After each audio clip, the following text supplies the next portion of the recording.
네, 안녕하세요. 저는 서머피셔 바이오 프로덕션 팀의 노태현 책임이라고 합니다. 오늘 소개해드릴 내용은 리얼타임 PCR을 이용한 마이코플라즈마 시험법과 그리고 의약품 품질 관리에 이런 NAT 방법을 이용한 마이코플라즈마 시험이 어떤 식으로 적용되고 있는지 사례들을 통해 설명드리려고 합니다. 우선 오늘 아젠다부터 설명을 드리면 우선은 마이코플라즈마 시험에 대한 설명과 그 다음은 이제 서머피셔사의 마이코식이라는 마이코플라즈마 디텍션 시스템에 대한 소개, 그 다음은 이제 리얼타임 PCR 방법을 도입하기 위해서 어떤 식으로 이제 메소드 밸리데이션을 해야 되는지에 대해서 이제 고려사항들이 있을 텐데 그런 거에 대한 설명과 그 다음은 이제 적용 사례들에 대해서 설명을 드리고 마지막으로 서머리 하는 순으로 진행하도록 하겠습니다. 우선 마이코플라즈마 시험은 바이오로직스 바이오세이프티 시험 중에 이제 외래성 바이러스 시험하고 함께 가장 중요하게 보는 항목입니다. 그 이유는 우선 셀 컬처를 진행하면서 쉽게 오염될 수가 있고 중요한 부분은 셀 메타볼리즘 혹은 이제 파이널 프로덕트에 대한 퀄리티에 영향을 줄 수 있기 때문입니다. 또한 셀 내부에 인베이전을 할 수 있기 때문에 항생제 같은 것들로 쉽게 제거가 어렵다는 문제점이 있습니다. 예를 들면 리서치 단계에서 이미 마이코플라즈마에 오염되어 있다가 항생제 같은 것들을 처리해서 제거가 된 줄 알았으나 나중에 이제 RCB 단계에서 MCB, WCB를 만드는 과정에서 다시 확인되는 경우가 있습니다. 따라서 초기 리서치 단계에서부터 주기적으로 확인하는 것도 중요합니다. 기존의 이 시험법은 28일 동안 브로스 컬처나 아가 플레이트에 배지에서 배양해서 콜로니 확인하거나 배지, 브로스 컬처의 배지 색깔의 변화를 관찰하는 그런 방법으로 진행이 됐습니다. 하지만 최근에는 리얼타임 PCR 방법을 이용해 이제 도입을 하고 있는 사례들이 늘어나고 있습니다.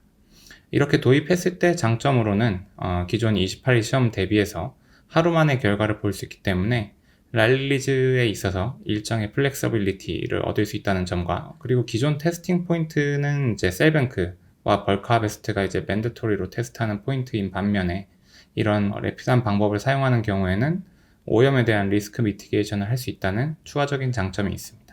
그 다음으로는 이제 저희 서머피셔사의 마이코식이라는 마이코플라즈마 디텍션 시스템에 대해서 소개해 드리려고 합니다. 우선은 이제 샘플 프랩 방법, 프랩식이라는 샘플 프랩 키트가 있고 마이코식이라는 PCR 리에전트, 그리고 리얼타임 PCR을 위한 리얼타임 PCR 장비, 그리고 마이코식 키트 분석에 최적화된 소프트웨어, 그리고 옵셔널로 선택할 수 있는 오토메이션 샘플 프랩 장비가 있습니다. 소프트웨어를 통한 더 쉬운 결과 해석과 리포팅을 할 수 있고 오토메이션 장비를 이용해서 테크니컬 에러 및 편차를 줄여서 좀 더 안정적으로 분석을 할 수 있다는 장점이 있습니다. 좀 더 자세하게 이제 설명을 드리면 마이코식 키트의 특징적인 부분이라고 하면은 우선 기본적으로는 사이버 그린 케미스트리를 이용하고 있고 따라서 이제 사이버 그린 리얼타임 PCR 앰플리피케이션을 통해서 대략적인 정량이 가능하고 그리고 멜트 커브 추가적으로 이제 PCR이 끝나고 난 다음에 멜트 커브 분석을 통해서 만들어진 PCR 프로덕트의 어떤 스페시피티를 확인할 수 있다라는 장점이 있습니다. 이렇게 이제 분석을 하게 되면 결과 해석에 단순히 이제 앰플리피케이션 커브를 통한 CT 밸류만을 분석하는 것이 아니라 추가적으로 TM 값, DV 값까지 세 가지 파라미터를 이용하기 때문에 false positive 혹은 false negative에 대한 이제 확률이 줄어들기 때문에 이것에 대한 이제 리스크 미티게이션이 가능하다는 점이 저희 키트의 특징적인 부분이라고 할 수 있습니다. 앞서 잠깐 소개드린 오토메이션 장비는 이제 사용되는 프로토콜까지 마이코식 분석에 맞춰서 함께 밸리데이션이 되어 있기 때문에 추가적인 메소드 밸리데이션 스터디 없이도 이런 장비가 바로 적용이 가능합니다. 13개 샘플을 1시간에 DNA 익스트랙션을 할 수 있고 모든 시약이 프리필드 카트리지 형태로 존재하기 때문에 한번 런에 필요한 핸즈온 시간은 대략적으로 10분 미만으로 구동이 가능합니다. 그 다음으로는 어큐식이라는 마이코플라즈마 저희 마이코식 키트의 이제 최적화된 소프트웨어에 대해서 소개해 드리겠습니다. 이런 이제 어큐식이라는 소프트웨어를 사용하는 경우에는 이제 마이코식 분석을 하는 경우에 결과를 좀 더 쉽게 해석할 수 있다는 장점이 있습니다. 대조군에 대한 패스페일 판정이라든지 언논 샘플에 대한 양성, 음성 판정도 자동으로 가능하고 이것에 대한 이제 리포팅 역시도 추가적인 문서화 작업 없이 사용할 수 있도록 최적화되어 있습니다. 그 다음은 이제 마이코플라즈마 시험 이해를 위한 어떤 이제 가이드라인들을 좀 소개를 해드리려고 합니다. 우선적으로 이제 NAT 방법, 리얼타임 PCR 방법으로 이제 마이코플라즈마 시험을 도입하기 위해서는 이제 가장 기본적으로 보셔야 되는 가이드라인은 EP 가이드라인입니다. EP 2.6.7에 이런 NAT 방법을 이용해서 밸리데이션, 랄릴리즈 목적으로 시험법을 밸리데이션 하는 경우에 어떤 식으로 이제 진행을 해야 되는지 굉장히 자세하게 나와 있고, 여기에 나와 있는 밸리데이션 항목으로는 스페시피시티, LOD, 그리고 로버스트니스 이 세 가지 항목을 필수로 보라고 명시가 되어 있습니다. 여기에 추가로 어떤 컴패러빌리티 스터디도 하라라고 명시가 되어 있죠. 그리고 또 추가로 이제 소개해드릴 가이드라인은 USFDA에서 나오는 CMC 가이드라인입니다. 이제 셀 세라피, 진 세라피 등 이제 제품, 프로덕트 군마다 이런 CMC 가이드라인이 다 분리가 되어 있고요. 내용 자체는 거의 비슷한데 대략적으로 이제 보시면 아주 간략하지만 중요한 내용들을 담고 있습니다. 어떤 테스팅 포인트에 대한 리퀘어먼트라든지 샘플을 선정하기 위해서 어떤 것들을 고려해야 되는지에 대해서 내용들은 좀 주의 깊게 보셔야 하는 부분이고요. 그리고 특히 이제 하베스트에서 제품 릴리즈까지 시간이 짧은 경우에는 PCI 같은 방법을 이용한 시험법을 사용하는 것을 권장을 하고 있습니다. 마지막으로 소개해드릴 가이드는 최근 9월달에 이펙티브가 된 USFDA 21 CFR 610.30 가이드입니다. 기존 EP 2.6.7 그리고 USP 63 같은 기존에 이제 28일로 컬처하는 방식으로 마이코플라즈마 시험을 진행하는 것에 대한 가이드라인들이 명시가 되어 있었고, 그것과 더불어 이제 21 CFR 610.30에도 어떤 백신 등의 제품들에 대해서 같이 적용되던 그런 28일 컬처 베이스드 어세이가 이제 명시가 되어 있었습니다.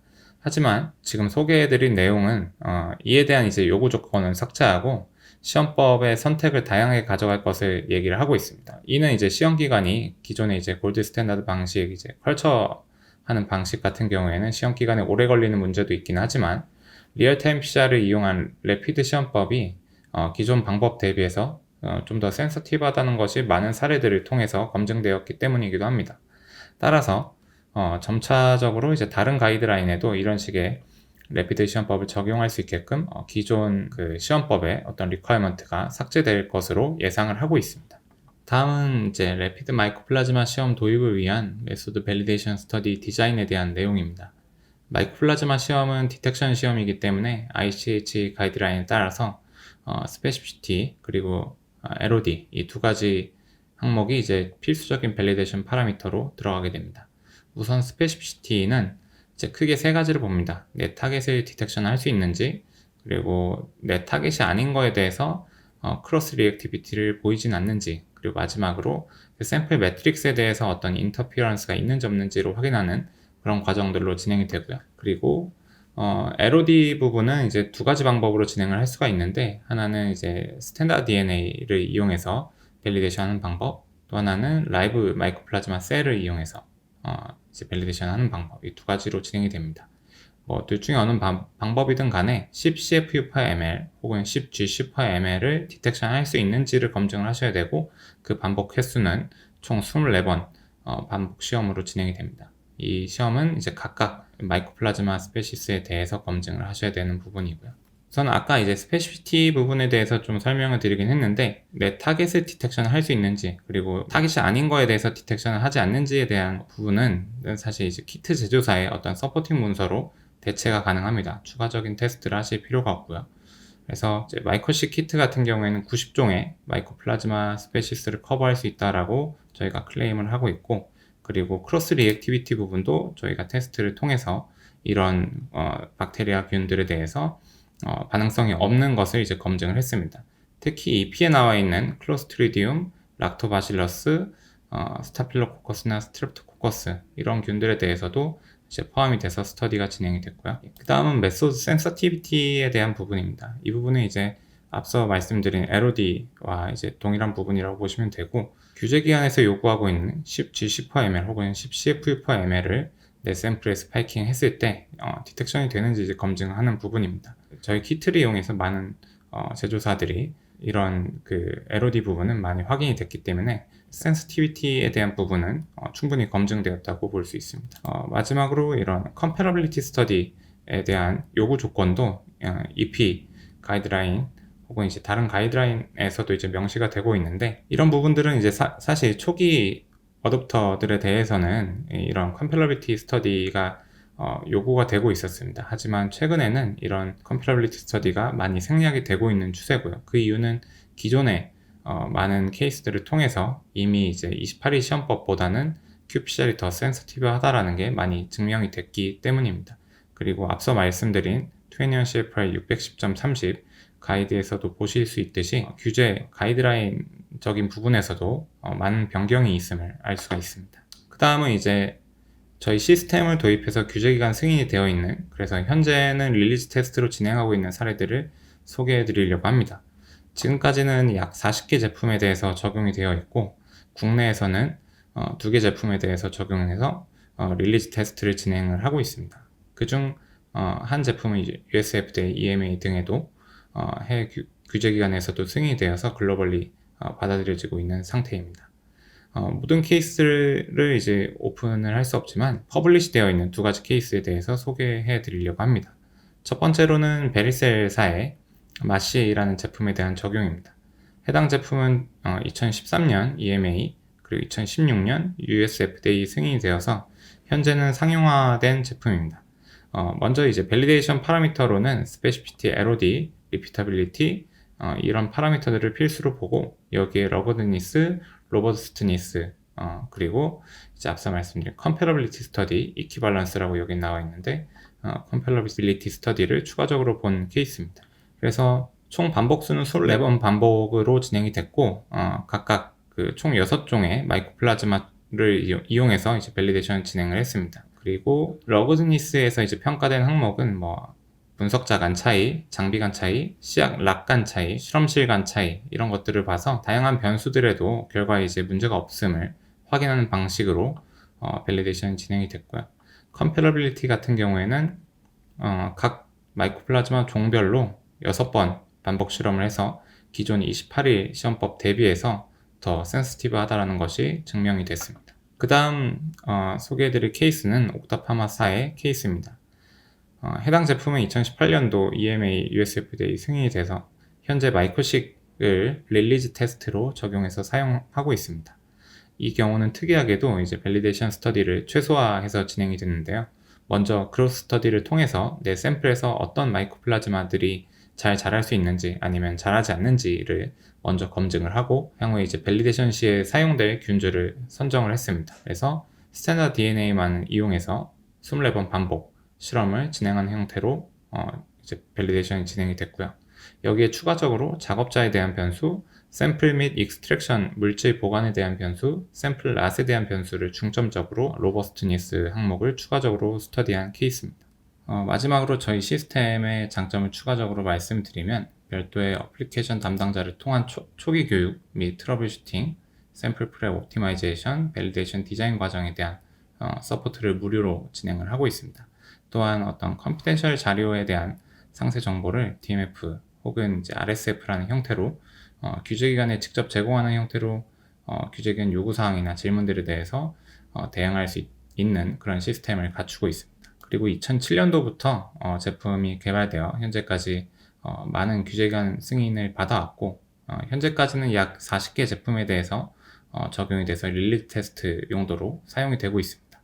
또한 기존 28위 시험법 대비해서 하루 만에 결과 분석이 가능하다는 장점이 있고 비용적으로도 저렴하게 진행할 수 있다는 그런 장점이 있습니다. 예, 지금까지 리얼타임 PCR을 이용한 마이코플라즈마 시험법과 그 적용 사례들에 대해 설명드렸습니다. 혹시나 추가적인 문의사항이 있으시거나 지원이 필요하신 부분이 있다면 이메일을 통해 언제든 연락 주시기 바랍니다. 감사합니다.